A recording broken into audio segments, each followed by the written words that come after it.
and such wonderful wonderful work that's being done here, and so glad to be here with Bill as well. So yeah, I wrote a few songs that these guys were interested in, and this is one I wrote during the dark times, I would say, for myself, of the previous administration. One day I was feeling really dark, so this is that song.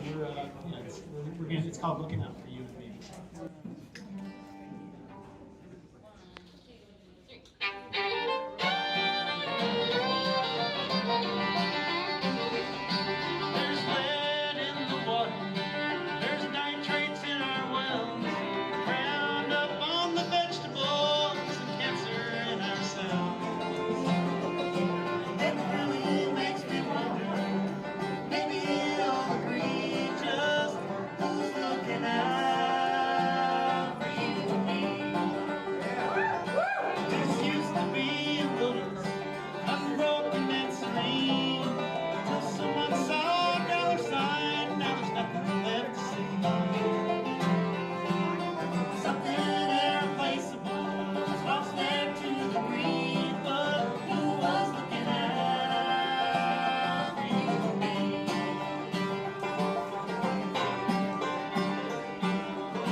And I was driving to a friend's house early one morning, and this song kind of popped in my head. It's called "Rising Waters."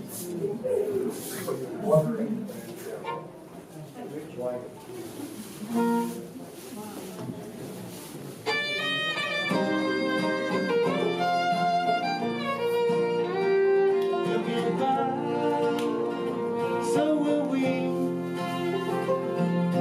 It may not be the world we knew. Some say it's too late. We've set the course somehow. We're in it now. Waters are rising. Waters are rising around me. There's a storm outside, but inside trouble won't let me be. Running high. How much longer till we see it? And all the waters are rising.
banjo player Bennett Sullivan. All right.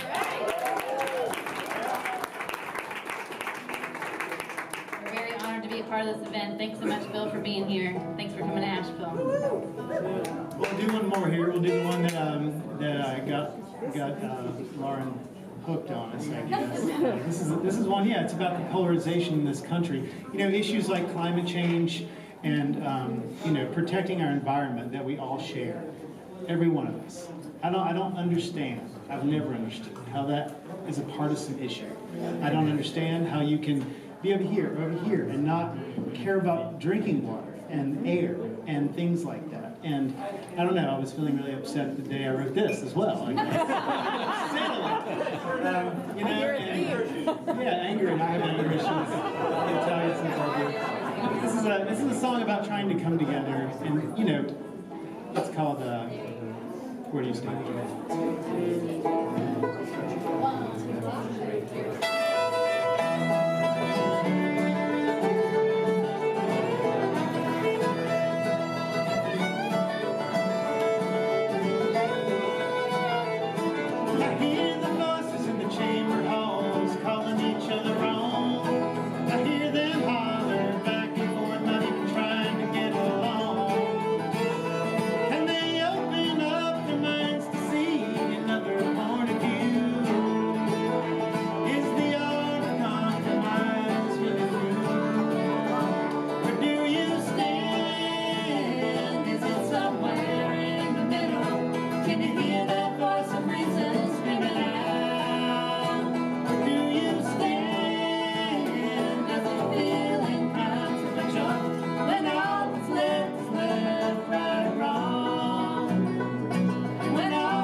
Welcome. So happy you are all here tonight. Feeling really deeply inspired to be in a room full of people who love nature, care about community, and want the best for humanity. We really want to channel that care into living in ways that make the world a healthier place for people in all species. So my name is Sam Ruark. I'm the Executive Director for Greenbelt Alliance. I love Asheville-based nonprofit.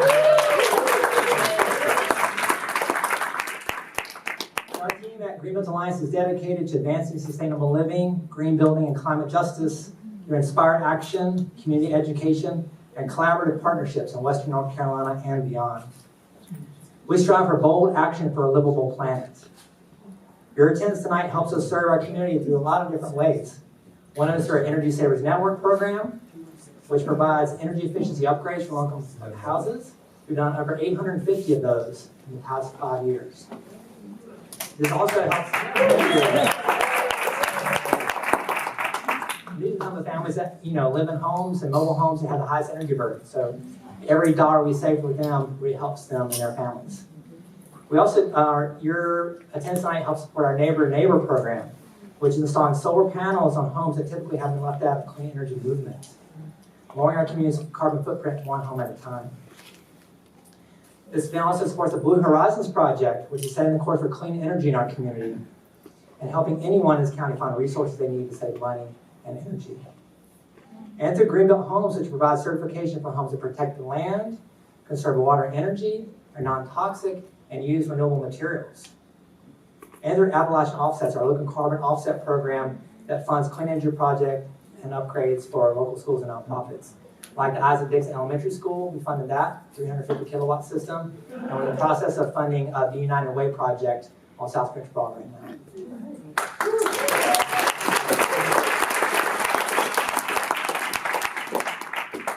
Yeah, we really appreciate you being here tonight to support this work. It's only through pulling our resources together and our knowledge and the collective efforts that we can make the tremendous shift that's going to be required to provide a world that our children are going to be grateful to inherit. So if anyone interested in learning more about Greenbelt Alliance or wishes to contribute to some of these programs, you can come to our website or see one of our team members. It's only through pulling all these efforts together we can actually make this all happen. So we're grateful that a pioneer for the quest for a livable planet is with us here tonight. We're grateful that Bill McKibben has come to join us. And we're also grateful to have Lauren Steiner here who helped motivate and organize this event. Go, Lauren!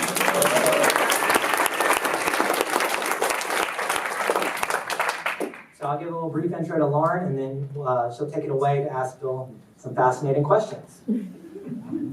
So Lauren is a former cable television professional and current organizer, activist, and independent journalist who moved to Fairview a year and a half ago. For the past 5.5 years, she has produced and hosted a Facebook and YouTube show called The Robust Opposition. If you haven't seen it, definitely check it out. Where she interviews organizers, activists, authors, journalists, and progressive candidates and elected officials. She focuses on issues that she's become an activist on, including the climate crisis.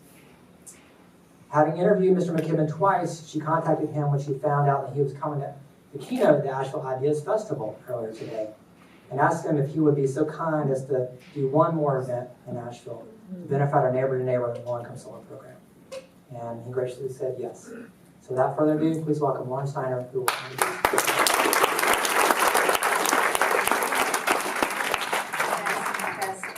Test. Okay. Hello, everyone. Thank you for coming and joining us for this very important evening. And thank you to Bill for doing his third event of the day. It's really awesome. Bill McKibben is the founder of Third Act, which organizes people over the age of 60 for action on climate and justice. His 1989 book, The End of Nature, is regarded as the first book for a general audience about climate change and has appeared in 24 languages. He's gone on to write 20 books, and his work appears regularly in periodicals from the New Yorker to Rolling Stone. He serves as the Schumann Distinguished Scholar in Environmental Studies at Middlebury College, as a fellow of the American Academy of Arts and Sciences. And he has won the Gandhi Peace Prize, as well as honorary degrees from 20 colleges and universities. He was awarded the Right Livelihood Award, sometimes called the Alternative Nobel, in the Swedish Parliament. Foreign Policy named him to its inaugural list of the world's 100 most important global thinkers.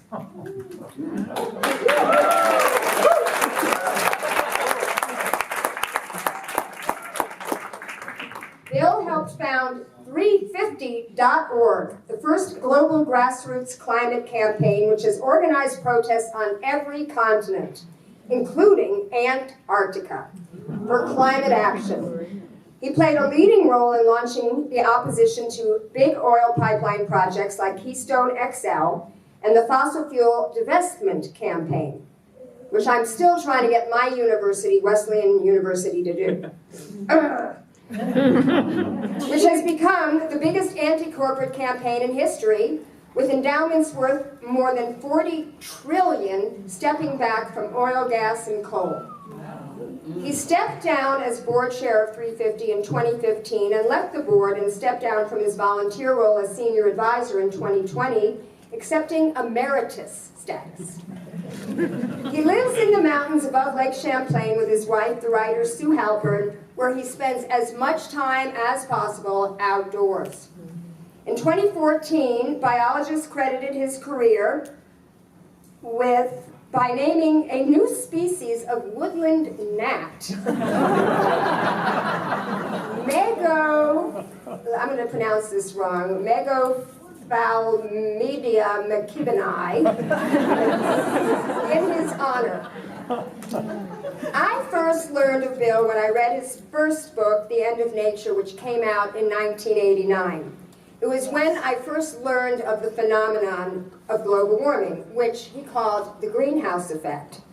It resonated with me because I had long held the philosophy that human beings should try to exist as part of nature, not try to master it.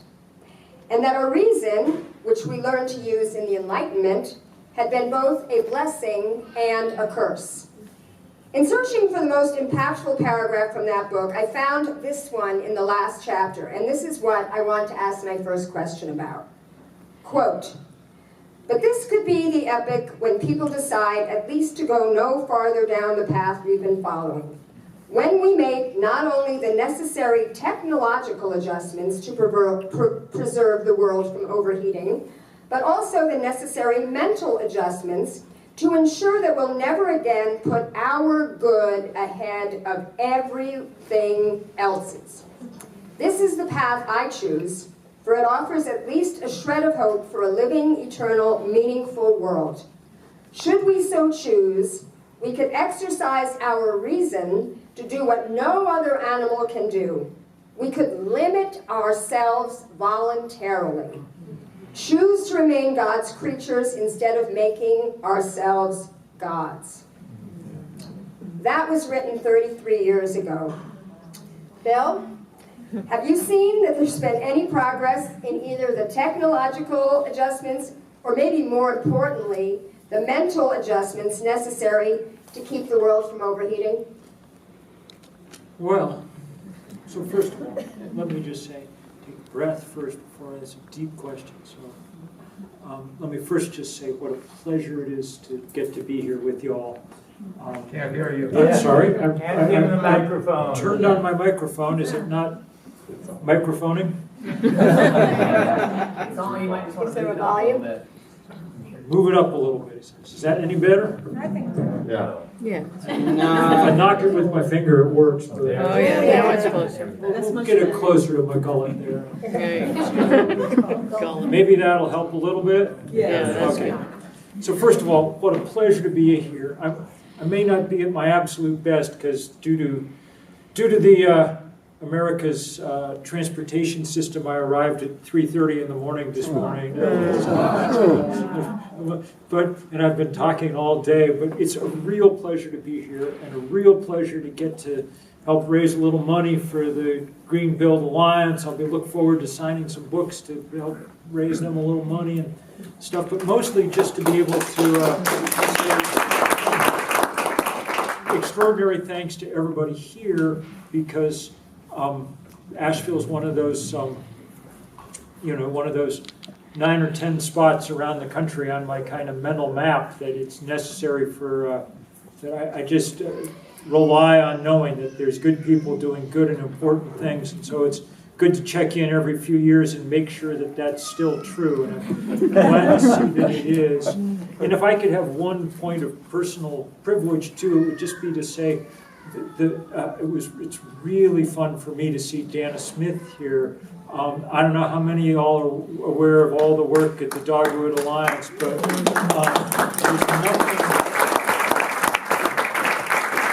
nothing that's happening in Asheville that's having more effect on the global climate and on, how much carbon's in the atmosphere and things. That's absolutely crucial and really hard work. So thank you for doing that very, very, very much.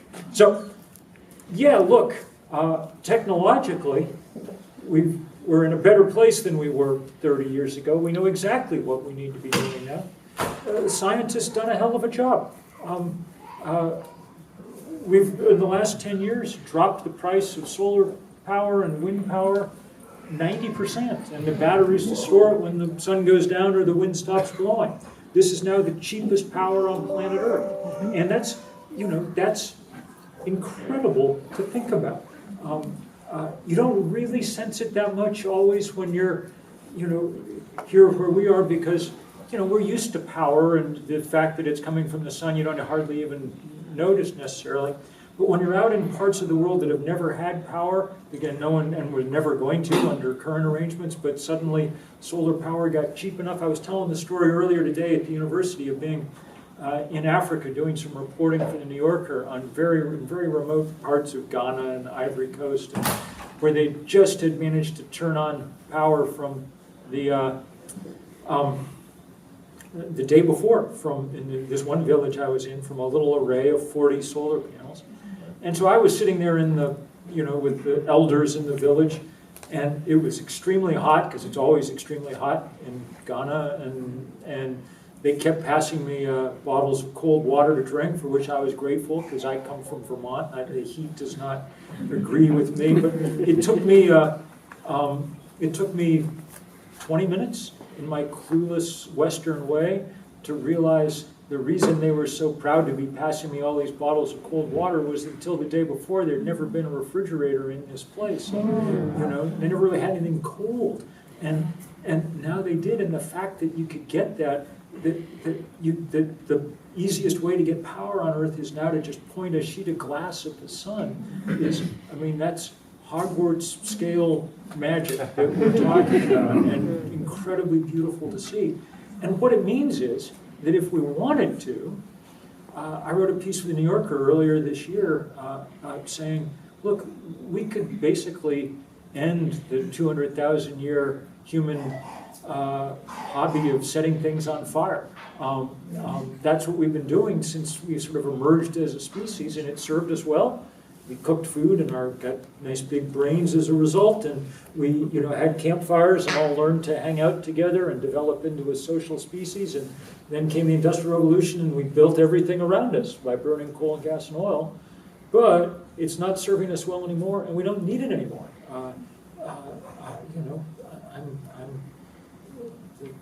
The Methodist Sunday school teacher in me likes to point out that the good Lord was kind enough to hang a large ball of burning gas 93 million miles away in the sky, and we now have the wit to make full use of it, so we should. And so that part of it is remarkable. The technological changes are, 30, 40 years ago, we didn't know exactly. Solar power then was still an expensive proposition. The weird part is that the other part of this equation, the kind of human part, learning to take a step back and things, has gotten just steadily harder and harder and harder. Our society's become ever more politically dysfunctional and sort of politically, socially dysfunctional. If you had told anybody in this room 35 years ago that we would have reached the point, when I wrote that we would have reached the point where we'd be having people invading the U.S. Capitol and killing police officers in the course of trying to stop the counting of votes in an election, people would have said that's ridiculous. That wouldn't happen here. If you told people that there'd be large parts of the country that felt it too much of an imposition to wear a mask to try and keep other people from getting a deadly disease, so, well, that sounds unlikely. So it's that's the difficult part of this. And that's actually, in some ways, what this new book is about, is sort of looking back and trying to figure out a little bit where we went, where things began to go south. And it's a lot about the kind of rise of a hyper-individualism that but came to full flower with the election of Ronald Reagan in 1980, and a kind of very fateful choice between two paths for our country. And I don't know, I mean, it's not completely clear to me that this is a tail, I mean, we're trying extraordinarily hard to pull ourselves out of this tailspin, or some of us are. That's the work we're doing at Third Act and elsewhere that we'll get to. But it's, that's the work, you know, right now, is trying to figure out how to build enough of a working society that we can do the kind of things that we desperately need to do right now in order to keep ourselves from, well, among other things, from incinerating ourselves. Yeah. It's a long answer. Well, it's just people doing without and deconsumerizing, or a lot of environmentalists use the term degrowth. I don't really see that happening anytime soon. Do you? No. Yeah. Okay, so fast forward to 2013, a year after I learned what fracking was and that it was being done in the middle of my city, Los Angeles, the largest urban oil field in North America. I became a full-on fractivist, as we call ourselves. 2013 was the first time I actually heard Bill speak. It was a week after he got arrested for blockading the White House over the Keystone XL pipeline.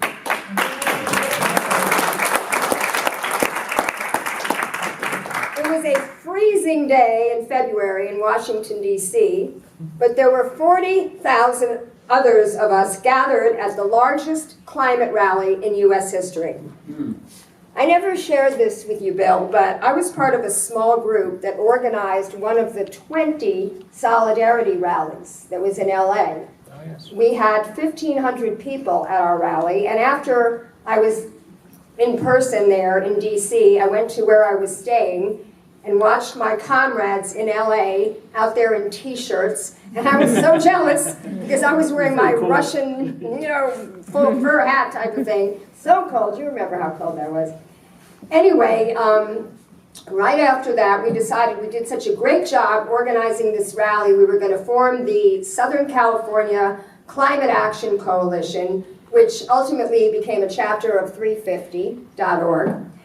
And but at that DC rally, at the end of your speech, you said this: "All I ever wanted to see is a movement to stop climate change, and now I've seen it. You are the antibodies kicking in as the planet tries to fight its fever. Our theme has to be, when you are in a hole, stop digging. It is our job to make sure the planet does not catastrophically overheat. The oil companies aren't going to do that. Their business model is to make money destroying the earth. The government is not going to do that. They're too busy taking money from oil companies. History shows, although we are never going to outspend the fossil fuel industry, we can find other currencies to work with: passion, spirit, creativity, the powerful love of the future that brought you here today.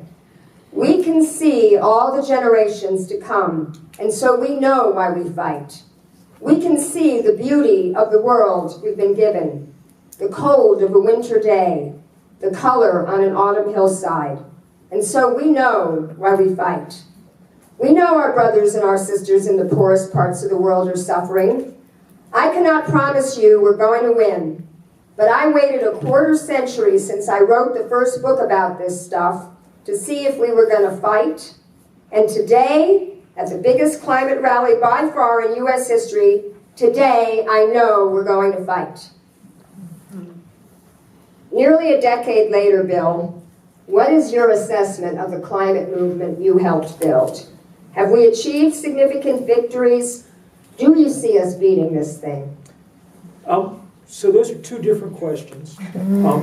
We definitely have achieved all kinds of significant victories in that, there wasn't a climate movement until about 2008, 2009. That's when we sort of started 350.org. There was all the superstructure of a movement. There's always been great policy people who knew what we should be doing, and great scientists, Al Gore, and we had all the superstructure of a movement. We just didn't have the movement part.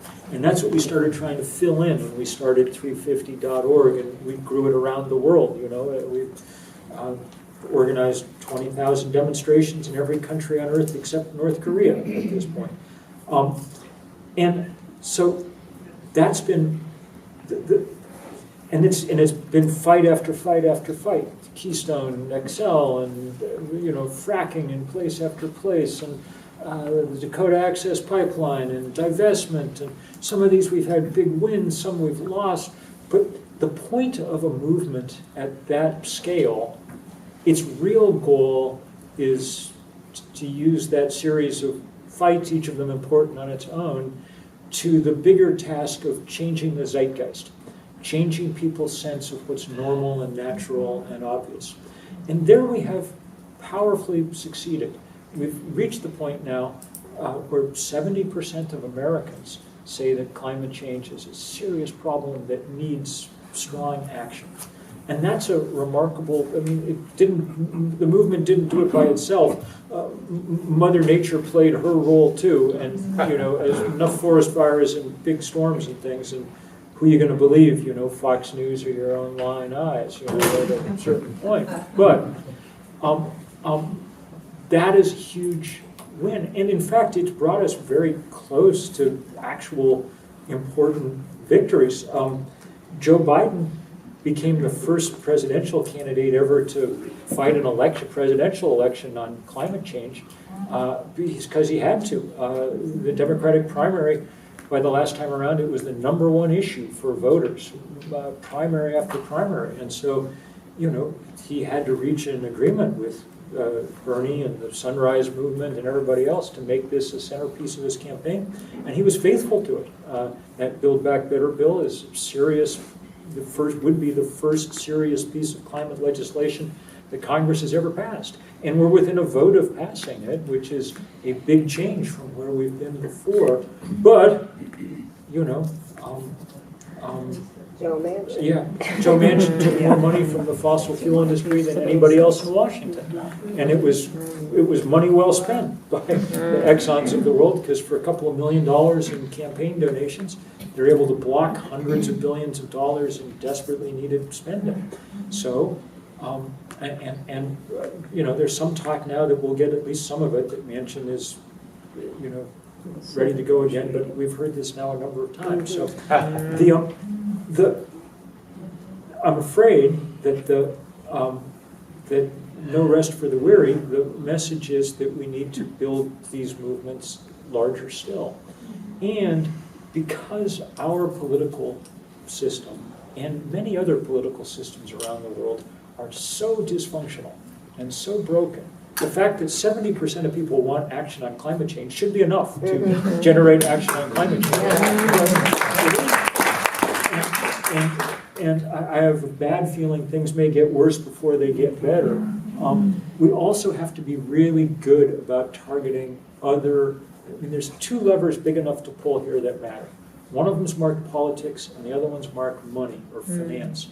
And that's the other one we've got to pull. And if you think about it, there's some hope. There's a reason that we worked hard on divestment, and that we're now going after banks so hard, which I can describe in detail a little more. But if you think about it, due to our strange constitution and so on, most of the political power in this country, too much of it's come to rest in red parts of the country. I said earlier today to students at some point, if you can explain to someone from another part of the world why Wyoming gets 2 senators and California gets 2 senators, then you're doing better than me. But money is mostly in the blue parts of the country. 65% of the GDPs in counties that voted for Biden. The big banks are still mostly in New York and San Francisco and Frankfurt and London and Tokyo, which are all places we can organize. Charlotte, too, I guess, has some banks.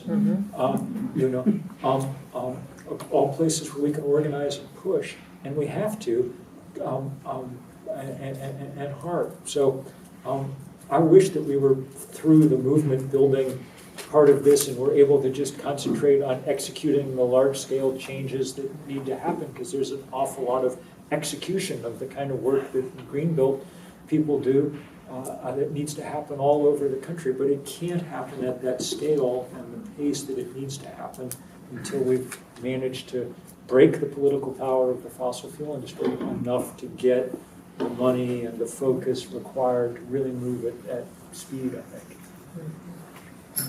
Your latest book is fairly pessimistic about the direction our country has gone, specifically regarding patriotism, faith, and prosperity. Would you please sum up the thesis of your book and end by saying where you think the hope lies, if anywhere? I've already summed it up more or less for you. The subtitle of the book is "A Grain American Looks Back at His Suburban Boyhood and Wonders What the Hell Happened." And it is that story of how did we end up here? Because I grew up in Lexington, Massachusetts, and my summer job was giving tours of the Battle Green, wearing my tricorn hat, and my scout troop raised the flag over the green on the bicentennial morning and things. Some of it's about American history, and those lessons has a lot to do with race in America and what's happened and how we're understanding American history in new ways. And there is a large section about what happened to the kind of religious consensus that once dominated this country. In 1970, when the book begins, 52% of Americans belonged to one of the mainline Protestant churches. They were Methodist, Episcopalians, Presbyterians, Lutherans, Congregationalists. That number's now gone from 52% to about 15%. Wow. There's been no larger change really in America than that.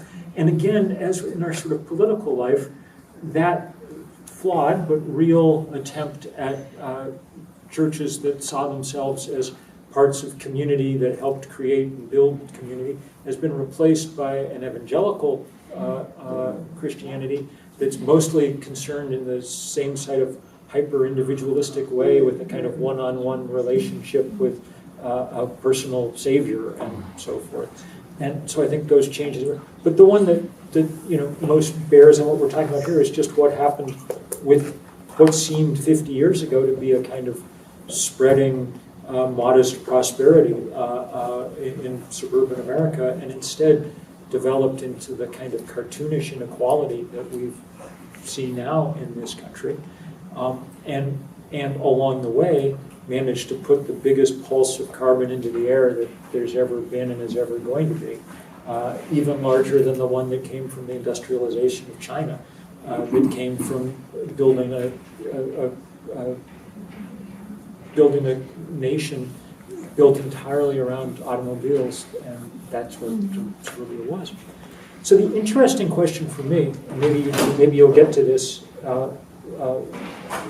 later, but just saying, the reason that we're doing this third act stuff now is because it seems to me that those of us who lived through those years have some opportunity and some responsibility to do something about it. I've done most of my organizing work with young people over the years because they're doing most of the organizing. I started 350 with 7 college kids. The Sunrise Movement emerges doing amazing stuff. They're mostly kids who did divestment campaigns in college and wanted to do more. And so when they got out, they did the Green New Deal. And of course, everybody knows the wonderful story of Greta Thunberg and sort of the junior high and high school students who should. Greta's one of my really favorite people on planet Earth, and I love working with her, and she's great. And she'd be the first to point out that there are 10,000 Greta Thunbergs scattered around the country, and they have 10 million followers. That's how many people were out in the streets in September 2019 in these big school strikes all over the world, for climate. But I began to worry that we were taking the biggest problem in the world and just sort of laying it off on 17-year-olds to solve. Before lacrosse practice, could you please also save the world? And that's ignoble, but it's also highly impractical, because for all their energy, inspiration, idealism, intelligence, they lack the crucial ingredient of power. There are 70 million of us over the age of 60 now in this country, 10,000 more every day, which is more people than are born every day in America. And not only are there a lot of us, we punch way above even that weight politically because we all vote. There's no possible way to keep old people away from the polls. And we ended up with most of the money. 70% of the financial assets in the country belong to the baby boomers or the silent generation, compared with about 5% for millennials. So if you want to pressure governments or you want to pressure banks, and I want to pressure both of them, you better have some people from this group. And it has been really fun to start organizing because it's a completely, really no one's tried, at least since the group called the Grey Panthers back 40 years ago. We're having trouble hearing. I'm sorry. The theory is that people become more conservative as they age, and there's some statistical evidence for this. Because you've got more stuff, so you want to protect it or whatever. But we can't let that happen, and in this case, I think we don't need to, because these generations are peculiar. They have an interesting historical DNA. In our first act, if you're 60s, 70s, 80s, you were around for just remarkable, epic, transformational change. I mean, you were around for the years when people decided that they were going to, treat women as if they were, actual parts of society. The years when, we extended the franchise and passed the Voting Rights Act, and the years when we decided for the first time, really, that maybe war was not the best method of solving problems, and the first Earth Day in 1970, which, think about that, 1970, first Earth Day, 20 million people in the streets, 10% of the then population of the US. Within 2 years, we'd passed the Clean Air Act, the Clean Water Act, which is almost incomprehensible to us now, that a political system would translate the actual political desire of people into legislation, and then the legislation would work, and the air and the water would get cleaner, So it's, that first act was good. And the second act, okay. Taken as a whole, maybe a little more focus on consumerism than on citizenship. That water is under the bridge. Now people emerge into their third act. Lots of resources, lots of skills acquired over a lifetime. Some time, which might not have been the case before. And some kids or grandkids in many cases. And kids and grandkids are enough to take the abstract word legacy and actually invest it with real meaning, because, man, they're going to actually have to live on the thing that we've left behind. So it's been really fun to start trying to, and really powerful, especially to be doing it in collaboration with lots of young people. So one of the things we're doing, and this is, again, I'm answering it late. Yeah, this is the last question. That's okay. So we'll just segue into yes. it. Yeah. One of the things we're doing is this big campaign against banks, because there are the four big American banks, Bank of America, Citi, Chase, and Wells Fargo, have lent $1 trillion to the fossil fuel industry since the Paris Climate Accords. They didn't need Donald Trump to sabotage it. They were happy to do it themselves. And so we're running this campaign where we're getting people to pledge that at year's end, if they haven't made some progress, we're going to all cut up their credit cards together. And I have already great video of Jane Fonda cutting up her credit cards, and, that kind of thing. But it's been really fun to be doing this with young people. We did these series of demonstrations outside banks, and by the way, just in organizing terms, it was very nice of these four banks to pick the 30,000 highest trafficked retail locations in America because they're all the perfect sites for doing all kinds of interesting work. We've been doing these demonstrations and with young people, and they'll generally be at the head of the march because they march a little faster. But behind, we've had big crowds of, well, the last one I was at, we had a big crowd of people, many people was in this room, marching under a banner that said, "Fossils against fossil fuels." And I'll just add, the other thing that makes it really fun, and I was thinking about this as Zoe and Cloyd were playing that remarkable music before, which I really enjoyed, to get to hear a little, Asheville did not come through with its usual cool, crisp mountain weather. It was a pleasure to hear some mountain music, and that was really wonderful. One of the things that's been fun about this third act organizing is, and here since I'm a little tired of having, carrying on the okay boomer conversation with young people, I do say to them, say what you will, our generation did produce the best music of all time.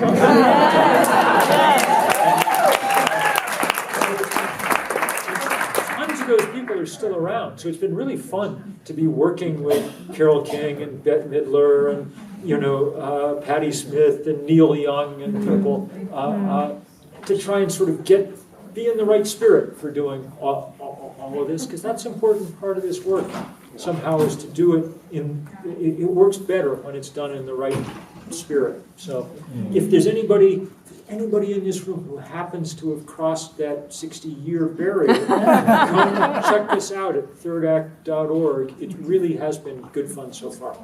Yeah. Yay. It's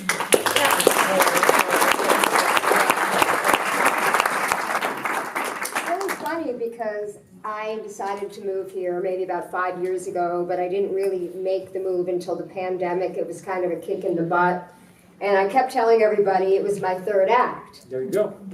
And so to hear that you started this organization, it's like perfect. However, I did start organizing 10 years ago because it was the Occupy movement. I was 50-something at that point, but that really changed my life. And I actually live streamed Jane Fonda taking her money out of the Wells Fargo There you Bank. go. Yeah, because we had a Move Your Money Day in November of, I think it was 2012. And that's when I took my money out of Wells Fargo and put it into a credit union. So if everybody... So the key is don't do it by yourself. Right. Gotta be a movement. Wells Fargo is actually large enough that they might not notice. So as usual with this work, the most important thing individuals can do is be a little less individual, join together with others in movements large enough to be noticed and heard. And cutting up your credit cards will be the first round, but the next part as next year goes on is going after the kind of larger, Costco and Amazon and United and all the people who have, because it turns out that this banking stuff is bigger than we understood. I did a piece for the New Yorker about 3 weeks ago about this new study, and I got to say the numbers blew my mind. Someone finally figured out a good algorithm for calculating how much carbon cash sitting in banks being lent for pipelines and so on produces.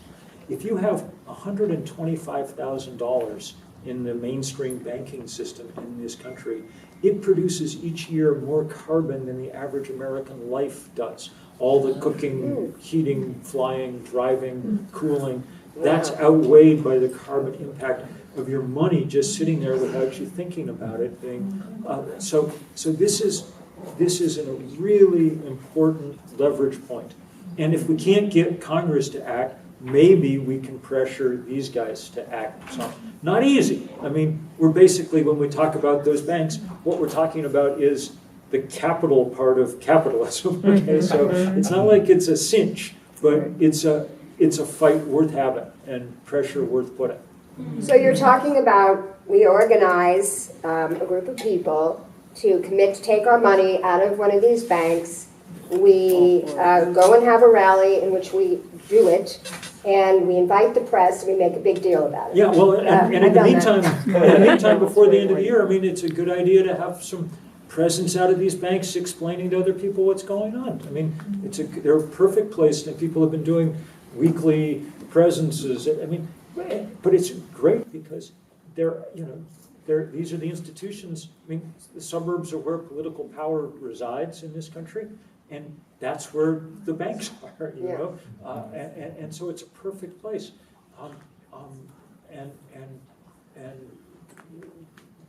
I think this campaign, these kind of campaigns will just keep growing.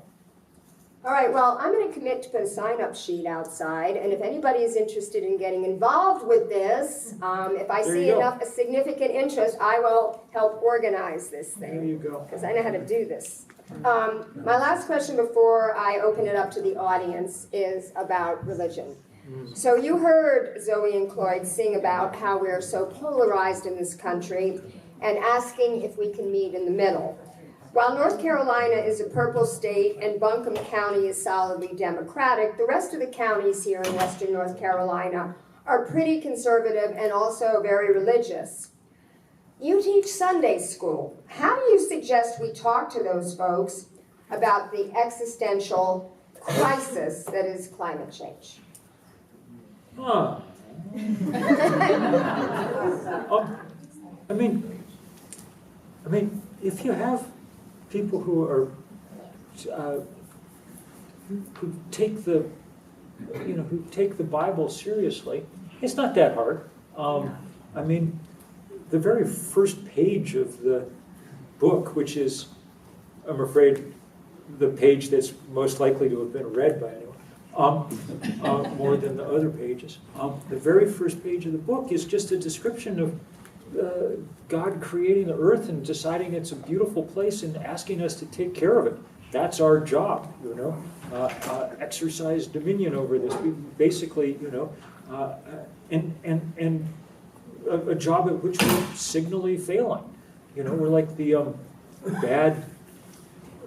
You know, we're like, it's like, you know, you left your kid with a babysitter, and you came home from the movies, and your kid now had 3 tattoos and 2 piercings. You know? I mean, that, you know, that's about our standard of care at the moment for the planet. We're running Genesis in reverse. We're decreating things. You know, wiping species out.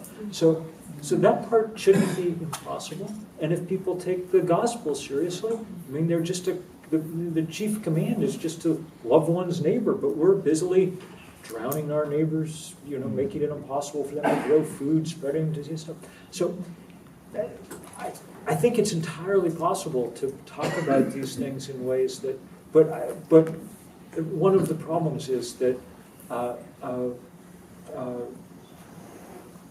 kind of right-wing religion and a right-wing political world have gotten very mixed up to each other. I noted yesterday that Lauren Boebert of Colorado gave a speech saying Jesus' problem was he didn't have enough AR-15s to keep his government from killing him. So, I mean, and once you've reached that level, you know, the argument becomes more difficult.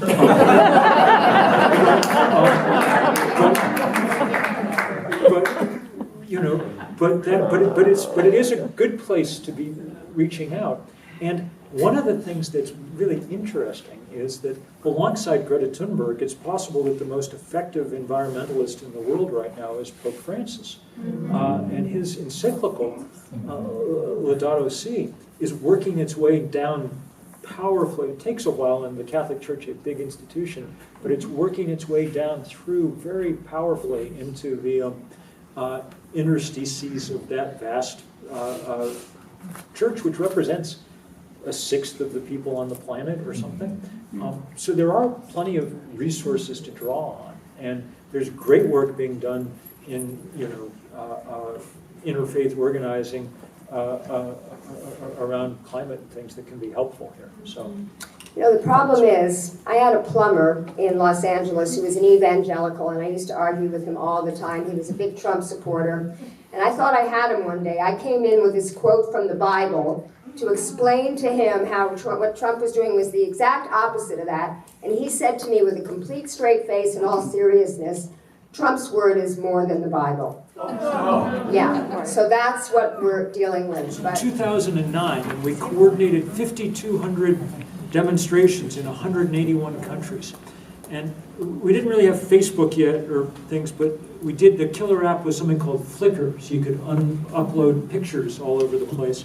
And so I was in charge. People were sending pictures in from these demonstrations around the world, sometimes 10 and 20 a minute, you know. And so I'd always heard in my life that environmentalism was something that rich white people did. And if you didn't know where your next meal was coming from, you wouldn't be an environmentalist because you had bigger things to worry about. And it took half an hour of watching these pictures come in to just realize that was nonsense. That almost everybody we were working with was poor and black and brown and Asian and young, mostly because that's what almost everybody on Earth is. You know? And what do you know? They were exactly as concerned about the future as I was. And so that's always stuck with me in very profound ways. But this book is largely about, or large parts of it are about that attempt to kind of understand our history and move on it now, what it means to repair that kind of damage and stand up to it. And it's the deepest of questions. Okay, I think this is going to be the last question because it's almost 9 o'clock and Bill's been up all day and he does have to sign books. So I'm going to give it to the next generation. Hey, here in Asheville, we're surrounded by Pisgah National Forest. The Forest Service is planning to quadruple logging here, and I was just wondering what role forests play in addressing the climate crisis. Well, what a good question, River. Thank you very much for it, and thank you for your work on all this stuff. And this is the place where you want to go work with Dana and the people at Dogwood, because they understand in the most powerful scientific ways that the single easiest, smartest way to keep carbon from flowing into the atmosphere is not cutting down trees. Planting trees is okay, but leaving trees that are already there in place is the easiest, smartest way. There's a couple other reasons to like trees too. They're nice, and you get lots of critters like them, and they provide shade on a hot day, and blah blah blah.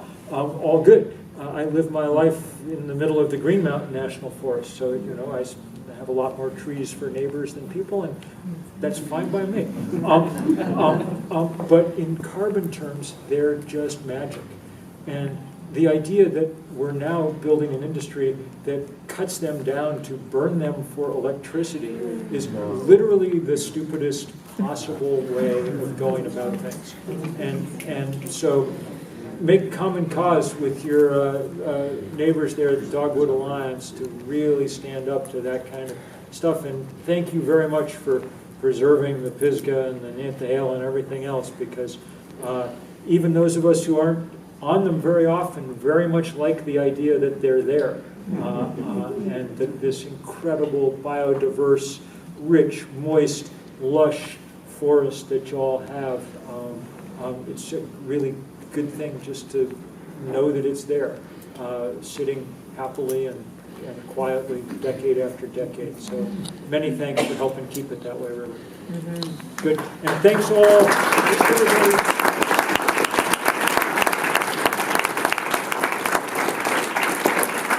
Thanks everybody so much for you all are doing the work that needs doing. And as I say, it's a big shot in the arm to me just to know that, as I suspected, everything in Asheville is good and people are keeping the fight going, and I'm very grateful. I'll put my mask on and go sign books if you'd like to raise some money for Greenbuilt Alliance, and that'll be fun.